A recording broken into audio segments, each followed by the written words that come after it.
Hey everybody, and welcome to Let's Look at Growing Pains. This is, of course, the digitization of the classic late 1980s, mid-1980s sitcom featuring Kirk Cameron and Alan Thicke. I'm trying not to get it confused with Family Ties, but I think I did. I will be obviously the only person to make that joke. This is Growing Pains. It's a new psychedelic platformer from Smudged Cat Games, who you may know for The Adventures of Shuggy, which was a platformer that had, a different gimmick in every single level, basically, and it was alright, in my opinion at least. And then they also made Gateways a couple of years ago. I think back in 2012 they made Gateways, and it was like a 2D portal-like type thing, which played with scale as well as portals and maybe even time travel. I thought Gateways was pretty good. I thought Shuggy was alright, and we're going to start playing some Growing Pains here. Probably put about 35 minutes into it so far. It's different from either game. What this game is a psychedelic platformer, a little bit like Electronic Super Joy, a little bit like Super Meat Boy, but kind of unique in its gimmick and its concept. So we're going to get started here. We're not going to play the tutorial, but we'll start on bronze difficulty of one of the earliest levels in the game. So I'll explain just what the heck is going on here. Basically, we play as, can I zoom in? No, I can zoom out.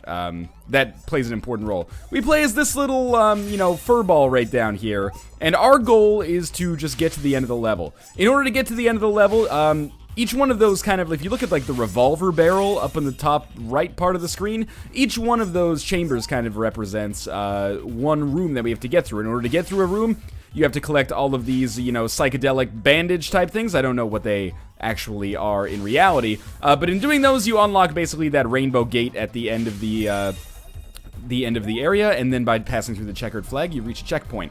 I'm using the Xbox 360 controller here. This is originally on Xbox Live Indie Games, which I'll talk about as we get a little further and further along here. But yes, once we reach that, we get a checkpoint, and we have a number of lives as indicated up in the top left of the screen. Typically, levels take about, for me, 3 minutes or so to complete each, but I'm pretty bad. If you look at the leaderboards, I'm consistently near the bottom, but there's not that many people on it so far, so there is still hope for me yet to maybe not be the worst player of this game of all time. But anyway, what I'm getting at is that death doesn't mean you're necessarily repeating the entire thing. Now, the game is called Growing Pains. This is not just, a adequate or awesome opportunity for us to actually make that Kirk Cameron joke, although, he's making that joke himself, I guess, these days. What it also is a play on words, basically, about the game's major gimmick, and the major gimmick that the game plays with is your sense of size.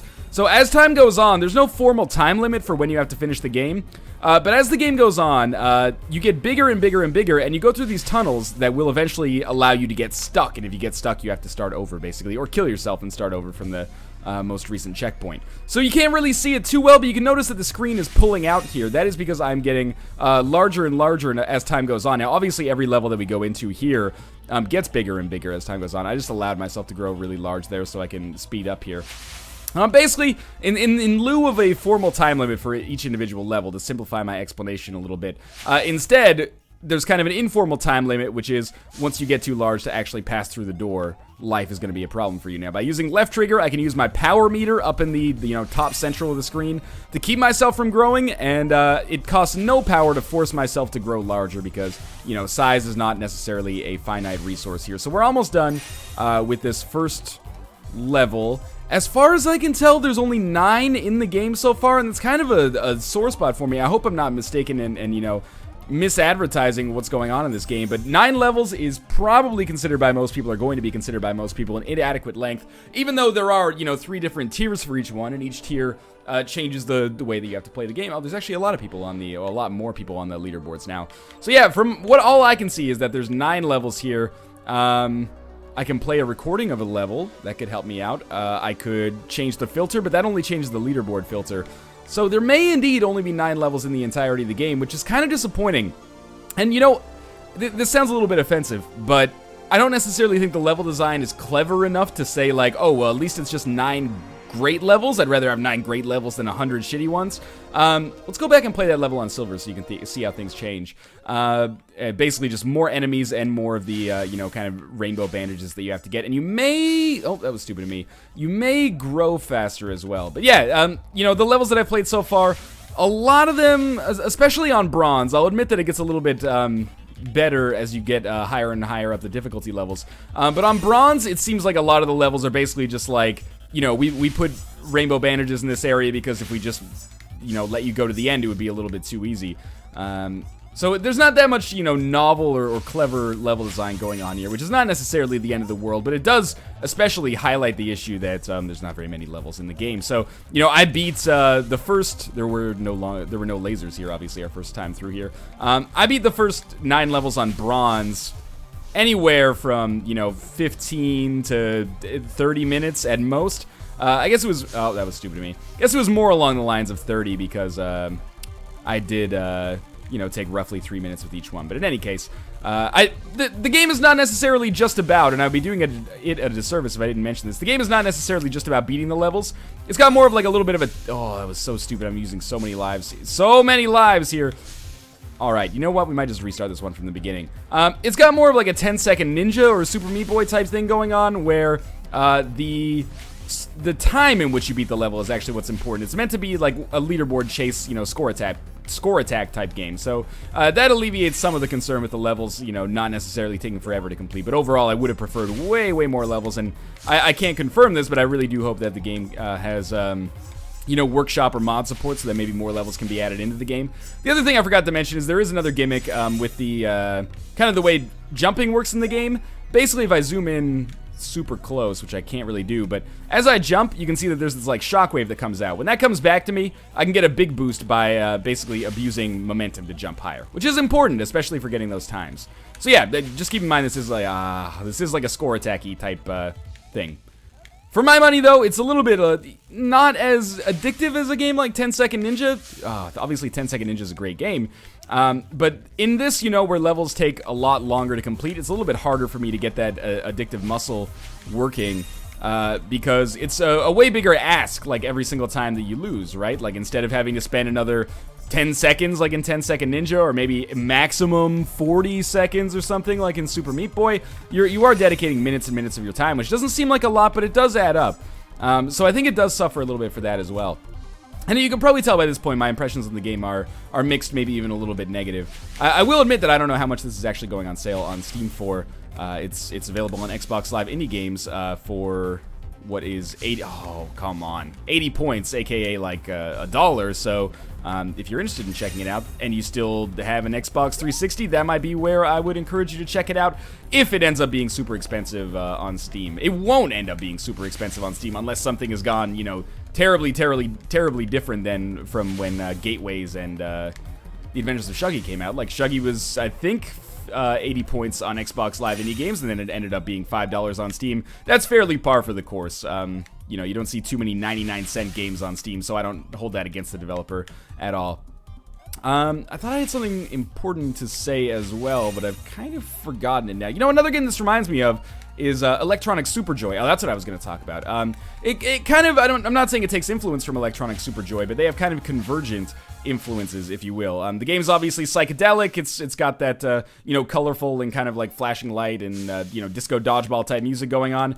I will say, I think the aesthetic, it looks a little, you know, unremarkable. Looks a little generic in my eyes. I think Electronic Superjoy does like a better job of kind of being outstanding, or at least, you know, to be more diplomatic, of making itself stand out.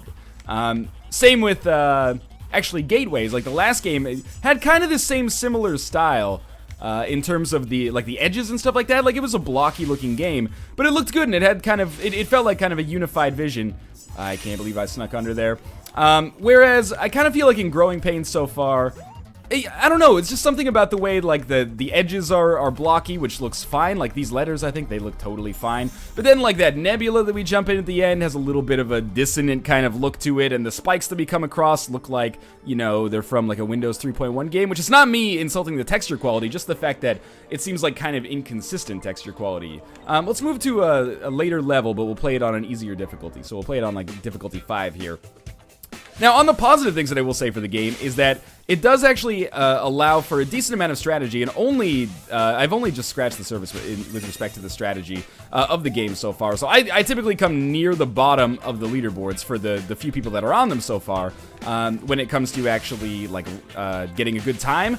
And I think the reason for that is that I get too nervous about possibly growing too quickly, because I'm really worried about being stuck in a passage. But what I really should be doing, I think, is just moving and getting large as fast as possible, because when you get large, you move faster, you know, you cover distance more quickly, but you also jump higher, especially if you time that kind of momentum-based jump right.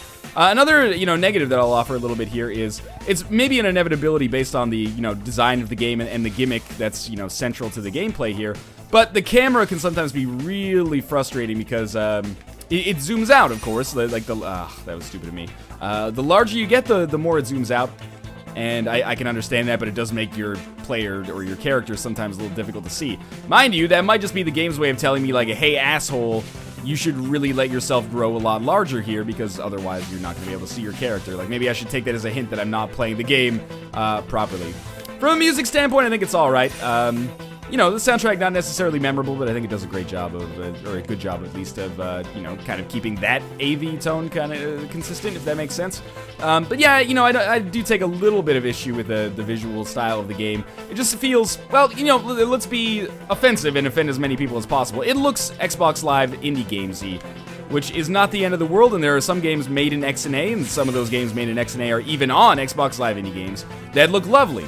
I don't necessarily think this is one of those games. I think that both Shuggy and Gateways were a little bit more visually interesting than this. And I know that it's kind of a bummer, but I think both Gateways and Adventures of Shuggy were actually more interesting games than this in general. I don't think this game is a complete failure at what it sets out to do, but I do think it's in kind of a little bit of heavier competition than maybe those other two games were. Like, once you get into making a 2D, like, you know, difficult kind of skill-focused platform, you're getting into some really, really good company, no matter what platform you're on, but on the PC probably especially.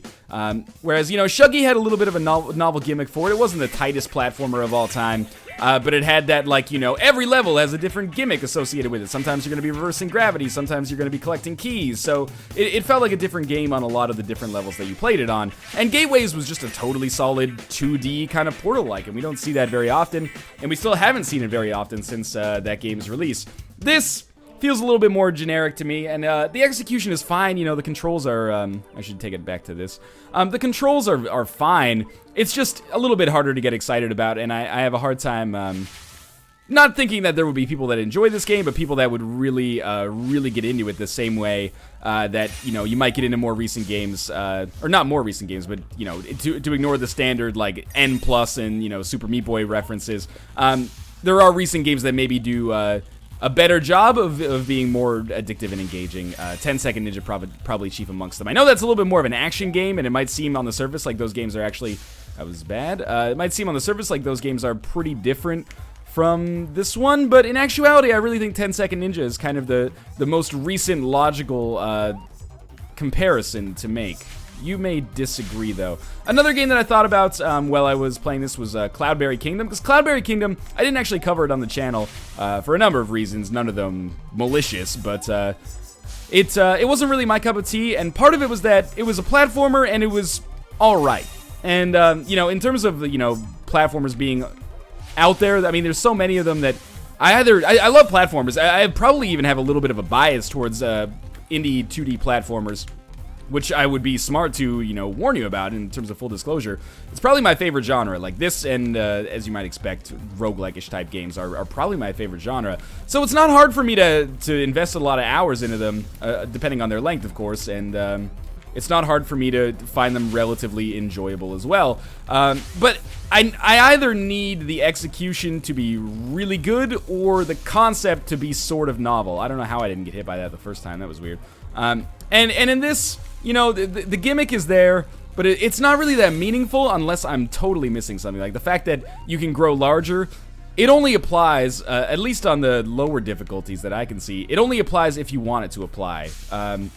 Which oftentimes it's just easier for me to beat the level the other way, but maybe I'm not tackling it from the score attacky type standpoint that you would want to. If you want to be actually successful and, you know, get your proper value out of the game, that is. But yeah, and I just don't think that this necessarily does what it needs to do to stand out in a very complicated pack. I think it's alright. I don't know if it's necessarily going to be worth your time when there's a lot of other competition out there, which is not to say that it's a bad game, just that I don't think it's super interesting anyway. Visual style, I'll admit, is probably the largest negative for me, beyond the fact that the gimmick doesn't necessarily feel as meaningful as it did in the earlier games from Smudged Cat. But yeah, not to be someone who is really, you know, shallow, I totally died like an idiot. I was on silver that time. Let's try it again. I'll do it on bronze this time because I'm mad because I'm bad. Not to be someone who's super shallow and holding something, you know, relatively superficial against the game, but I think, oh, there you go. I got too big, so I actually have to kill myself there. That time, the size gimmick was, you know, me getting a little bit too greedy too fast, so it did end up being meaningful. But yeah, I think the visual style is kind of a major turnoff here, and I don't think it's just one of those situations where there's like amazing gameplay to be had here if you can just get over it. I do think it kind of looks a little bit amateurish, and I think that takes away from the experience a little bit, and I'm not sure if there's enough to offer here that really presents a great counter argument. So I always hate saying stuff like that, but here we are, and that's my honest to God opinion here. We're going to try to beat this level, and then we'll probably end the episode. And we'll take a look in the menu screen as well, just in case I am a complete idiot and I can't see that maybe there's like a button I should be hitting to get to further levels. I did check this out for myself before the video was up, or before the video was starting to record. I was like, well, are there any like buttons I'm just missing here that I should be hitting if I want to actually, you know, get to a second set of levels? And I have not seen them so far. That is actually a more pressing kind of concern than the visual style of the game. It's just a very, very seemingly limited number of levels, but we'll check that out. And I'll check out if there's any, like, you know, workshop support listed in the menu at least as well. If not, it is a little bit of a tough sell, unless you're really, really into this kind of score attacky stuff, and you want to play with your friends, and you've exhausted maybe some of the other alternatives out there right now. As for otherwise, seems like a little bit of a tough sell. The levels on bronze, as you can see, are a lot easier than the levels on silver, and I have to imagine that, you know, the levels on gold are proportionately substantially more difficult as well. That could add some staying power to the game as well, admittedly. But then the question becomes, you know, are you willing to invest that time to get proficient at bronze before playing those levels, just to, you know, get your money's worth, basically? I think some people will, and I think probably most people won't. Not to be rude. Now, let's just get this. I will say as well that it controls, I earlier said that it controls fine. I stand by that. I think it controls all right. But it is a little floaty. Like, it's a preferential thing, but you're floaty in a game like Super Meat Boy, which is often considered like the gold standard for platformer controls, at least in you know, the 2000s and beyond. But you're really, really speedy and floaty in this. Super Meat Boy makes you a little bit floaty, but also you got a little bit of heft associated with it. You know, you got some weight on your Super Meat Boy there. Whereas in this, you do sometimes kind of feel like, you know, your shoes have been. Oh, there's another one I missed. That's a long way away. Like your shoes are kind of coated with a stick of butter or something like that. It's a little bit of an odd game. But all in all, I think I've said my piece on it, basically. So we'll just get to the exit here, and then we'll head back to the main menu screen. I do like the way that it displays, like, how many levels are actually left. Once I noticed that was actually what that was there for, not levels, but, you know, how many rooms are left. Once that kind of became clear to me, I was like, you know what, that's kind of a novel way of displaying that, and I think it looks good. At least I hope it's novel now that I've said it's novel. I hope that wasn't used in like another game before that I should have some kind of framework referential knowledge for. But anyway, I did improve my time a little bit there, I think. Yeah, took it down a little bit. Yeah, see, there you go. There's 9 levels. I've beaten the 9th level on bronze. It didn't unlock the 10th level on bronze. Maybe you have to beat the 9th level on gold to unlock more. It doesn't look like there's any other buttons here that I can really use. Change difficulty just changes the leaderboard. Change filter just changes the leaderboard. So we go back to the main menu, and then in terms of options, you know, there's where you got a fairly bare bones screen there.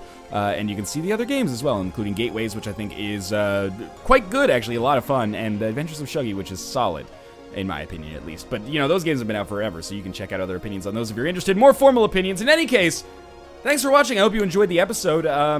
Final thoughts on Growing Pains? I think it's just all right. I think it's going to be a tough sell for a lot of people. I think it is, you know, it compares not necessarily super favorably to other competitors that have come out fairly recently, and I think it has some kind of issues that are going to be tough to resolve for most people, myself included, including what seems like a dearth of levels unless I'm missing something. And if there is a wealth of levels and I'm just missing it, that probably should be communicated better, I guess. And, you know, audio-visual style I found a little bit generic. Apart from that, it's okay. But as always, if you want to pick it up on Steam, there will be a link in the video description below. Of course, if you enjoyed the video, click the like button. It helps out a great deal. And of course, subscribe if you want to see more in the future. But for now, thanks for watching, and I'll see you next time.